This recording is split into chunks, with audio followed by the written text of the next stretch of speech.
Yeah, and like that's, you know, is how much of that played into, because I was reading that your character, Sopranos, Adriana, like was only written for one episode. Yeah. Yeah, and I'm sure you had this conversation a million times, but was it just, how did it go from the one to what it became? I got lucky. Yeah. I was in the right place at the right time, and David Chase loved me. And that was that. She was never meant to be series regular. If it were, they would have gone to like, I don't know, like Mira Sorvino, Marissa Tomei, Debbie Mazar, all the girls that had already like sort of proven themselves in that role. They know they can do the accent, because that's a super specific accent. Yeah. That can be really fake. And that show could have, you know, had a bunch of caricatures, but I think David liked that I never took it to that level, but I thought I was. Like, I would even go to him and be like, can I not say Christopher today? Can I say Chrissy? So you hear me say Chrissy through the show, but for the most part, he's like, no, you have to say Christopher the way you say it. And I'm like, but I sound so phony saying it. But he's like, nope, that's it. And now I'm known for how I say it. It's like Matt LeBlanc's "How you doing?" Yeah. You know? Yeah. But it was I auditioned for the pilot. I didn't get any parts, but he liked me. I auditioned for the pilot to play Christopher's girlfriend for one scene. It wasn't even, it was never meant to be a regular role. He was just dating lots of girls. And then I read for the Russian girl. And then I read for like 4 roles in the pilot. Got nothing. And then he called my agent at that time and said, we like her because she's Italian, but she doesn't fit the part. I thought I was auditioning for a show about opera singers. Oh, wow. So we didn't get the scripts. So I didn't know what it was. And they always tell you, go in, clean slate, nondescript. My hair was in a ponytail, pulled back, no makeup. And I'm just going in to be like a blank canvas. I didn't know I needed to go in there and fucking tiger stripes and diamonds. So then, but they offered me the part of the hostess in some restaurant who turns down Lorraine Bracco and James Gandolfini. No one knew who Jim was yet, but everyone knew who Karen was. Lorraine Bracco, Karen, and Goodfellas. So I'm dying when I have to go say my lines to her and to tell her she can't come into the restaurant even though I'm acting. I felt so bad. I was like, how can I tell Lorraine Bracco that she can't come into the restaurant? But I did it. I finally got my lines out, but they had to do my takes. We were shooting on film. Do you know how many fucking takes just to get this day player to say, sorry, miss, there's no tables available? Oh, no. David Chase was like, you seem like a snooty Connecticut girl. So we're just going to have you be the snooty hostess that turns her down. I was like, okay. So I did that. And then that was it. The show was over and I left. But I remember reading that script and calling my mom and being like, Ma, I have a tiny part, one line, but you need to read this script. And I brought it to her because she's a writer and she's a writing teacher. I was like, this is the most beautiful show I've ever read. I was like, it'll never get made because it's perfect. It won't ever hit the screen, or a network would never pick it up. And it's out there. I was like, where can this possibly be? It wasn't a network show. And there was no cable TV yet. There was we had Oz, which was amazing.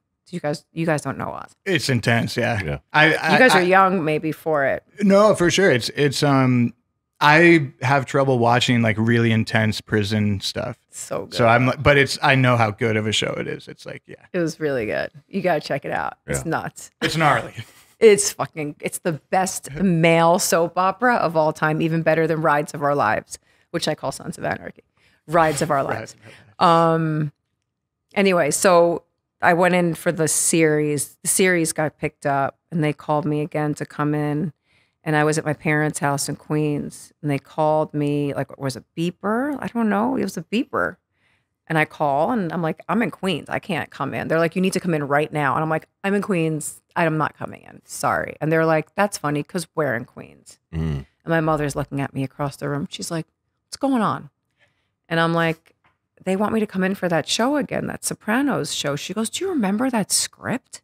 She goes, no. You're going. We're taking you. She goes into the safe. She pulls out my nameplate and diamonds because, I grew up in Queens. So I had, of course, all good Italian girls have their fucking nameplate and diamonds on a rope chain. She puts it around my neck. And she says, what is your line? And I said, Mom, it's one line. It's ow.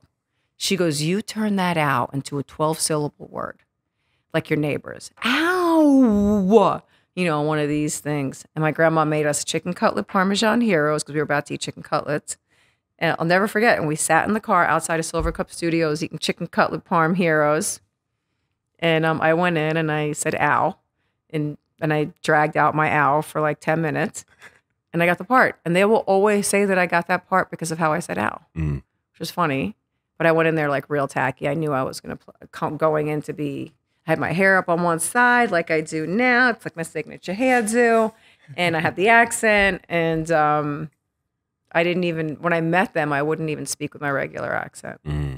I was like, no, I talk like this. Like, I don't even know if you remember me from the pilot, but I don't think they knew I was the same person. Wow. I don't think they knew I was the same person. And then when they realized it was the same fucking person, they made her a hostess in the restaurant. I have to ask David Chase that question. And then I kept getting script after script. He kept writing more. And he said to me the other day, we were at a panel, the 25th anniversary panel, and there was dinner after. And he said, do you remember when I pulled you outside at Craft Services and told you were going to be a big star? And I was like, oh my God, I don't remember that. But I mean, I love David so much. That changed my life, you know? Yeah. I mean, forever humbled by being on that show as a day player. I'll never forget, like, you know, the Honey Wagons have, it's a toilet. It's just all toilet bowls. Right. And a cushion on your toilet bowl. That's how all the actors show up to work. Like the people that are just the day players and not the series regulars, they sit in a Honey Wagon. It's a toilet. And I would sit on my toilet with my cushion on my toilet and read the scripts and see what scenes I was in. Because he would call me in again and again and again. And then finally by episode 10, maybe it was, I think, the music episode, which I know wasn't the best Sopranos episode, but it was my episode where they really brought me into the show. And I ran to a phone booth and I was like, Mom, I'm on almost every fucking page. They gotta make me a regular now. And then I was a regular by the next season. That's incredible. That's so fucking cool. It was cool, guys. It really was. And I'm still so grateful. That's amazing. Wow. I mean, that's such a good lesson too of like, you know, not only seizing an opportunity, but really like putting your all into it and going out there and doing it, right? Like, I think I didn't even know what I was doing. I wasn't even really an actor. I was coming out of film school. I didn't really know what I was doing. Michael Imperioli was so fantastic. He's such a good actor. And he carried me. That's how it felt to me, at least. I felt like he was my acting teacher through that show. I got nervous when I had to act with other people on the show. I was very used to just being with him, and I knew that he had me. And I also watched my mom teach for so many years. And watching someone teach writing is not really different than watching an acting teacher teach acting, because you're keeping the person active. Even the same as writing a comic book. Like your comic book's going to fall flat if there's no action, right? If you're not doing something all the time.